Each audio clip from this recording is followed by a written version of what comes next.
মাস্টারের কাছে যাইতাম না পড়াশোনা করার, কারণ ও আমার এ ও না হিকাইলা এবিসিডি।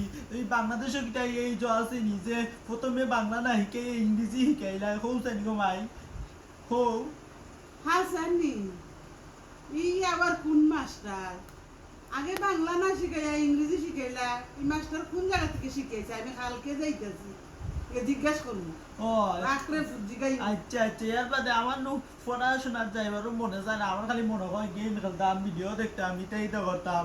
তুমি তো আর ওইটা বুঝো না, মাস্টার যদি ভালো হইতো তাহলে ঠিক আছে, তো আমি পড়াশোনাত গেলাম না, আমার মারে এর বাদে আরো কতটা করে নির্যাতন করে, এটা তো আর তুমি জানো না। আমি তোমার কাছে ওই পাস্ট হইলাম যাও, আমি আর তোমার হেরে লইয়া মাস্টারের কাছে আমি পড়াতার যাইতে আমি না, মাস্টার তোমার চেঞ্জ করণই লাগবো, হরণই লাগবো, 100% হরণ লাগবো, না এটা আমি পড়াত যাইতাম না।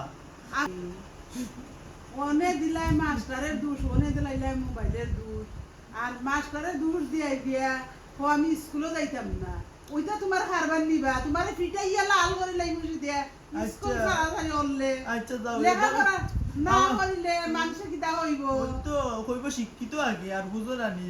হ্যাঁ আমার ভুল হয়ে গেছে গো, মায়ের কালকে থেকে যাইমু, যাও ফাও ধরি, এর বাদে আমার আজকের মতো মারিও না, যাও তোমার ফাও ধরি, মাফ করে দাও প্লিজ। আমি কালকে থেকে যাইমু 100% যাইমু, যদি মাস্টারটা ভালো হয়, খারাপ হইলে আমি যাইতাম না, 100% কইয়ে দিলাম।